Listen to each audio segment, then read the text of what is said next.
Hello, welcome back.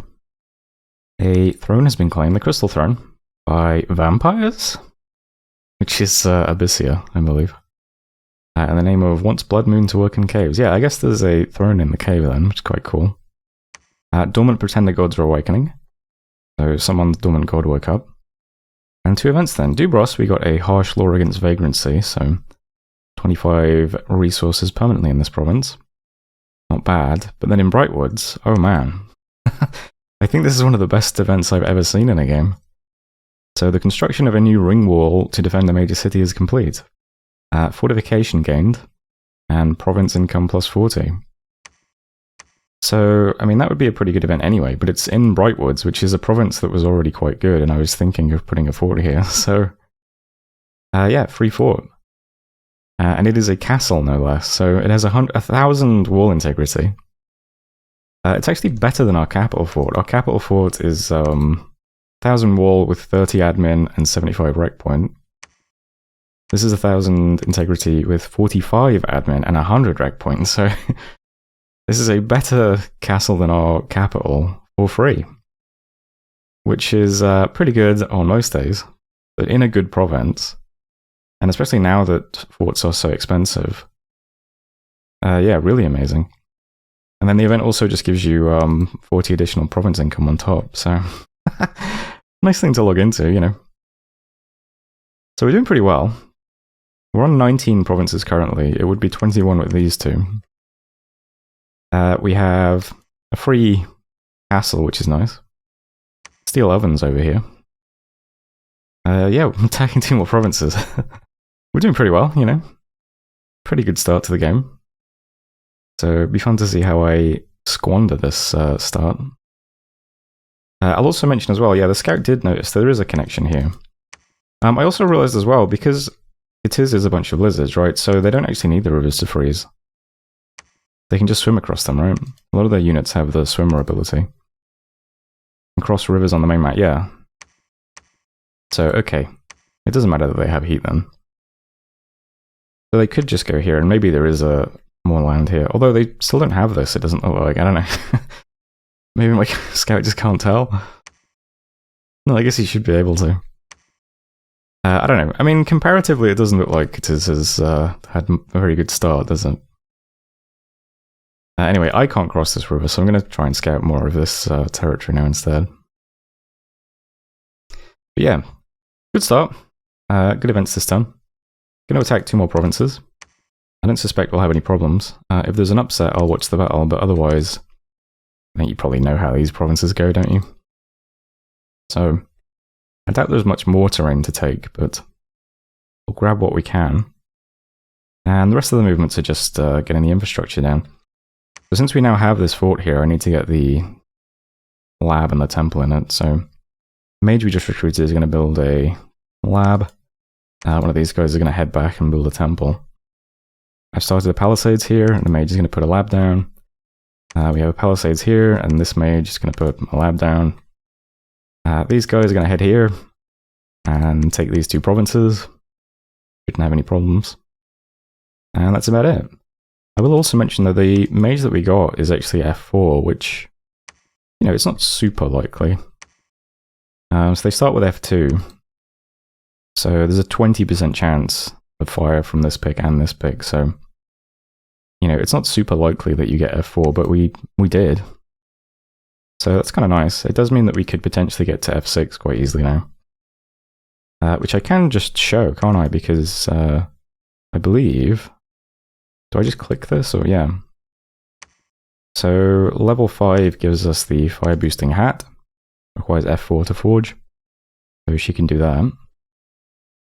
And then we do not have to get all the way to 7 though for the other boosters, unfortunately. But if we do, the Skull of Fire is there as well. We should easily be able to forge this. I think you do get Death as a pick, right? Yeah. So... in theory, she could potentially do F6 stuff one day, which would be Eternal Pyre and Purgatory, I guess, if we need that. But there we go. Anyway, that's the turn. Pretty simple. Not much left to do now in the early game. Nice to get a free fort. This is still going to take another 2 months. It does take a while. And then this one will go up, and then this one. So we've almost got most of our infrastructure down, which is nice. All that remains then is to actually do some research, which I'm still not. We do have Magic 2 on our skills though, so we should be able to catch up. And then probably attackers. We probably have done this earlier, but I don't know. It's just such a shame not having any scouts anywhere. Maybe one of these 2 provinces will give us scouts, I don't know. But that's turn 13. Oh, well, I mean, I should say, we can actually now recruit scouts because we have a fort, but yeah, they're 60 gold because they're giants, which it doesn't feel good, you know.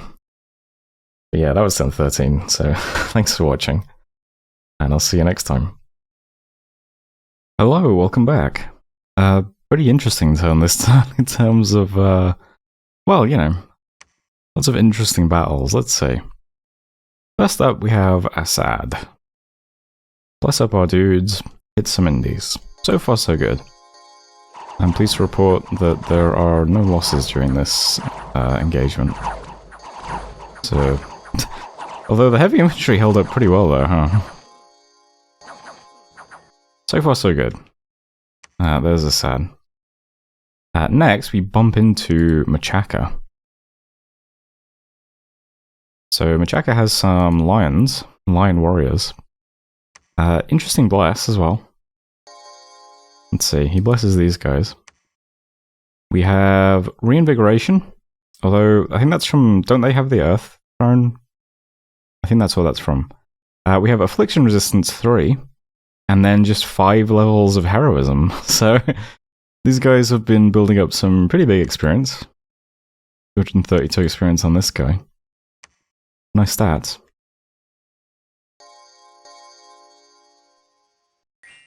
So we're outnumbered for sure. Isn't your weapon special as well, actually? Yeah. So it does fatigue damage, but it's reduced for large targets. These guys are size 4 and well, what, size 9 or something? Yeah. So it probably doesn't affect us very much.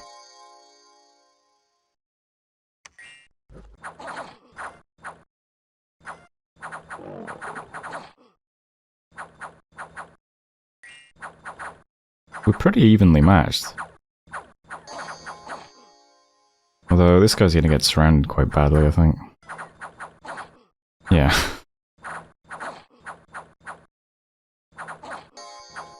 I think we hold up quite well if we had, like, enough to maintain a line. But yeah, whenever they get surrounded, they just die one at a time.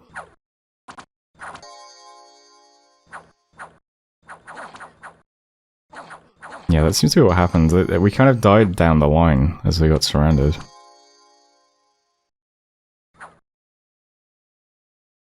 We do win the battle, though. And his prophet escapes.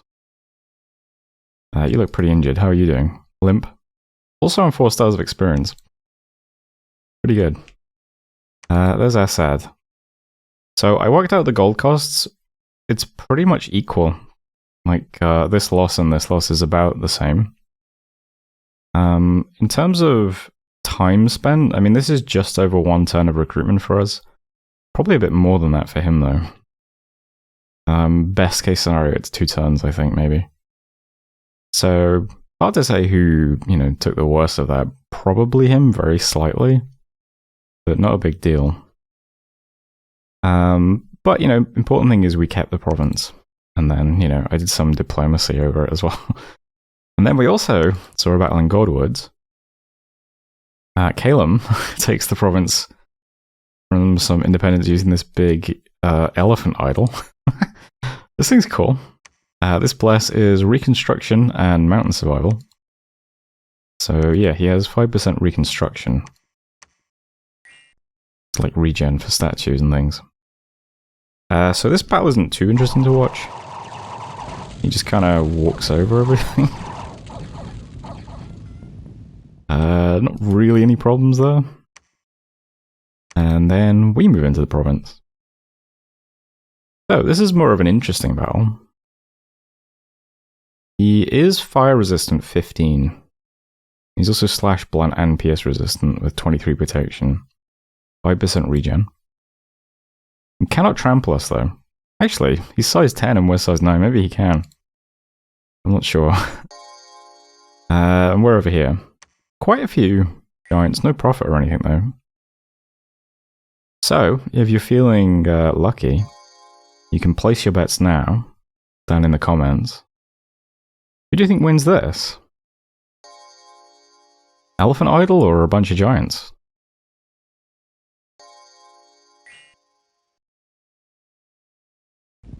Elephant Idol just cast Blink on himself but didn't move. Why is that? Can you not teleport? That was so strange. Currently casting Flying Shards. Great spell. Yeah, he can trample us. That's interesting.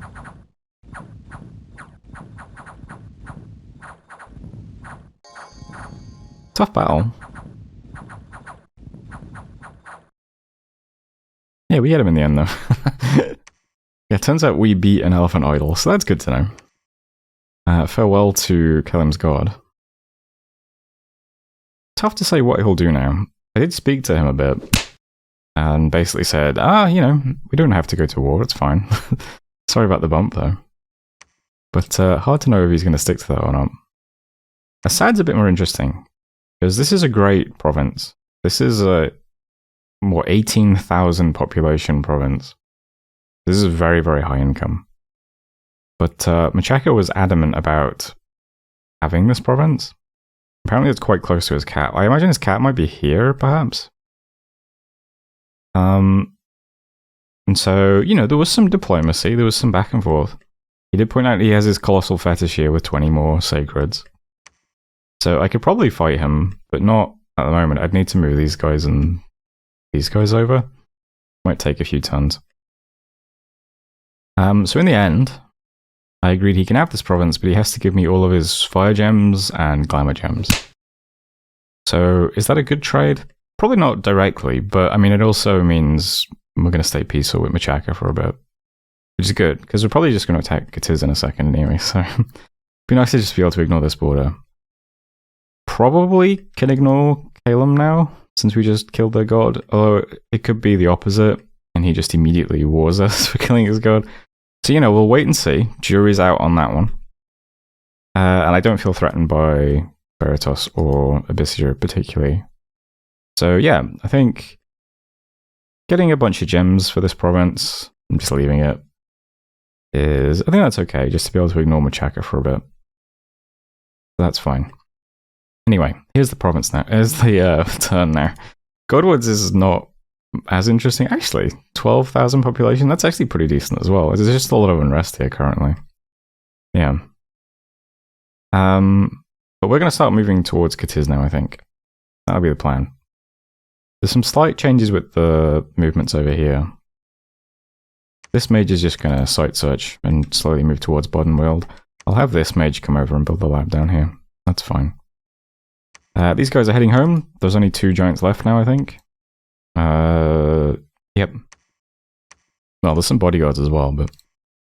and these guys are going to try and take this province, so we'll see how that goes.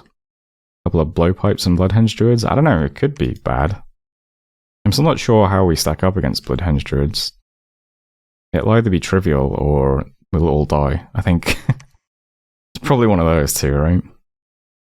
So we're attacking this bloodhenge druid this turn, and also attacking this giant bloodhenge druid in province as well.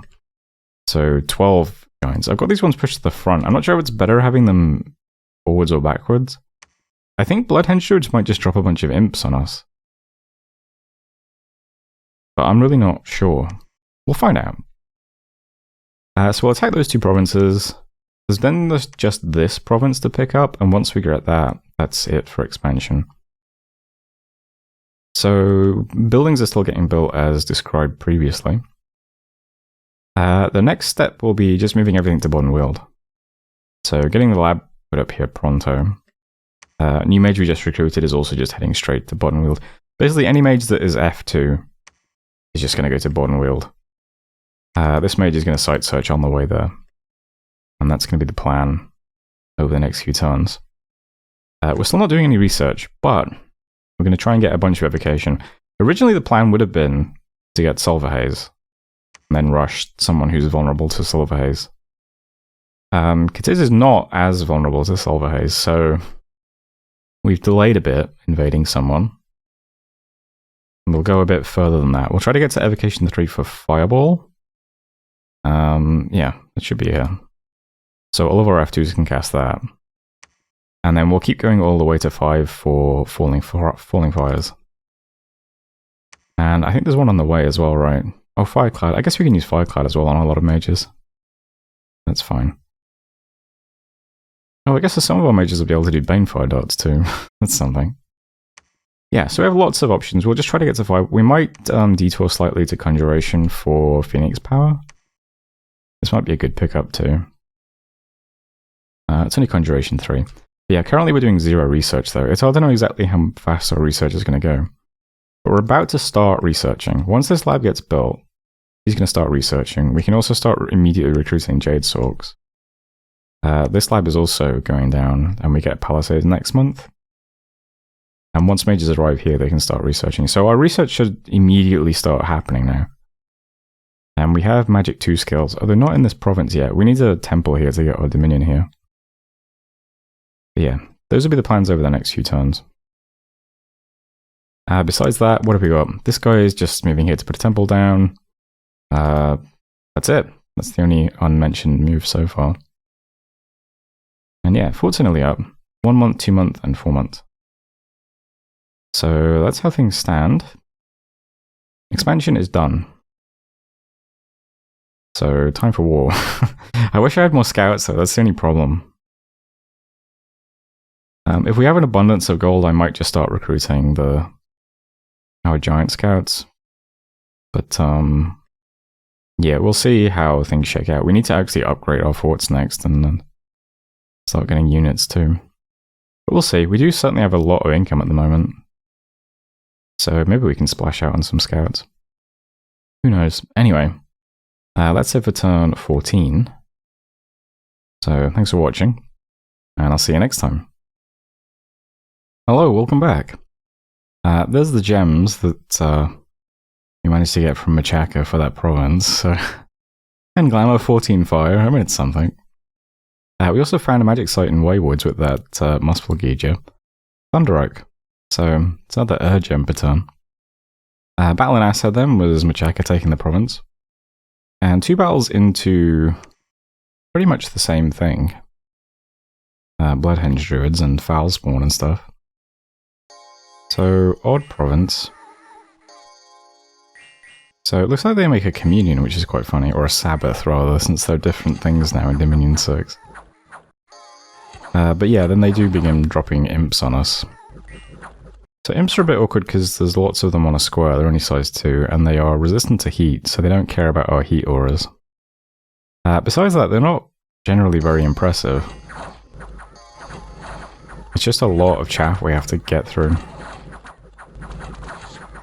In addition to the foul spawn, but the foul spawn at least gets set on fire and stuff. Imps just take a long time to get through. And they cast a lot of summon imps as well. Eventually we rout them though. But not without losses. Definitely a pretty difficult province type. 2 giants dead is no joke. Gnilith Mercs, similar sort of story. So, same sort of thing, we've got some big dark vines here as well. Oh, that looks like... why are you diseased? So whenever I see one thing with the disease, I always check to see if there's other things with disease. Because it kind of suggests that there might be a disease site in this province. And that's the feeling I'm getting here. Quite a few people have a disease. Okay. So... Gnilith Mercs probably has a disease site in it, which is good to know. I'll have to check our giants after this battle to see if they got diseased or not. But otherwise, yeah, I mean, it's a pretty similar story.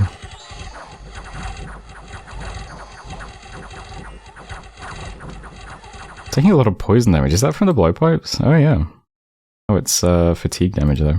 Are you guys fatigued now? Hard to tell. I've been fighting a while. We got the dark vines slowly making their way towards us too. Dangerously close to the commander there for a second. Yeah, the dark vines hit pretty hard, I suppose. Looks like these guys start routing, but oh yeah, they actually get away too. Pretty bad. The rest of our forces are okay. But the commander is still in the battle, but all of his bodyguards routed?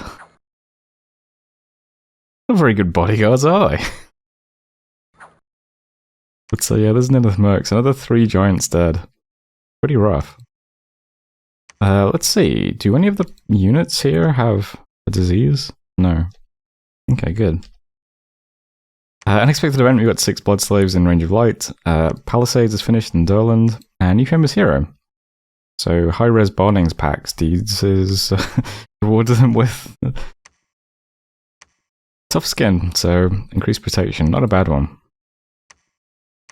Not a bad one at all. Also, this province we took already has a magic site as well, Dancing Light, so there's 1 glamour gem per turn. I have no idea what we might use these for yet. But I'll start checking out glamour once we have... Well, I mean, we have some glamour mages already, right? Pretty sure I've seen 1, or maybe I'm wrong. Oh yeah. So we have at least glamour 1 so far, so... If there's anything a glamour 1 mage can use glamour gems for, I guess I'll check that out. But yeah, so here's the map now. Just this province left to get, it's independent. 110 enemy units, mainly ghouls and soulless. I hope that goes okay. I could wait until the other leaders get here, because they're all H1 priests, so they could help banish. Depends how long it's going to take them to get there. I suppose I could just give all of the units to one of the leaders and have...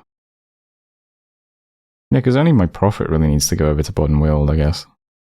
These other guys could just meet up over here and take out these ghouls. Not too bad. Might do that. I mean, it is just a very big report. I don't think we'll have any trouble with ghouls and soulless. It's just a lot of ghouls and soulless, you know what I mean? Won't take a while to get through them. But yeah, here's the map now. No big changes. We're doing a little bit of research now, so this is the possible plan. I don't know. We'll go to Evocation 3 for Fireball, Conjuration 3 for Phoenix Power, and then to Evocation 5 for Falling Fires. Seems good on paper. Palisades is up here, so I've immediately just started queuing up a basic mage. We'll upgrade the forts soon. I also wanted to prioritize getting a temple down in this province, so we've started that as well. Just so that we can push more Dominion here. We have very strong Dominion because we're Dominion 9. But a temple will help. And so we're going to stash a bunch of mages here. We want them to get the magic bonus from our scales. But we should be magic 2. We should do more research. So we want our Dominion over here to get that. So we'll get the temple there as well. Also started recruiting a mage here. It might take a few turns, but yeah. Besides that, it's business as usual. And just try and get all these buildings finished off while we gradually move mages over towards Bodden Weald. And we have built up quite a few giants in the garrison as well, so we can add some of these guys to the army. Still recruiting 4 per turn. So, you know, all in all, not bad. We'll just see how things go. I did have enough gold to get 1 scout this turn. But yeah, they are very expensive. I'm going to... probably just going to move this scout over towards Katiz's cap. And, well, I guess past Katiz's cap. Just check out the rest of this territory. We can see that there's also already 1 fort here. We'll just see if they have any other interesting holdings. And if I manage to get any other scouts, I'll just gradually thread them through. And see what Katiz looks like. It'd be worth leaving a scout in his cap, honestly, to see if his god shows up. Because I do still kind of wonder if his god died and he's trying to call it back or something. We'll see. But that's the turn. Except to say, I guess, site searching. So this mage is going to site search for us to Eden. And the big F4 mage is going to head straight to this wasteland. And then to Bodden Weald. Wastelands, in theory, have many more magic sites. You can see it says at the bottom, so Usually worth searching them. See if we get lucky. Otherwise, though, that is it for the turn. So I'll leave things there. That's turn 15. Thanks for watching. End of the video. Hope you're enjoying it. And hopefully I'll see you in the next one.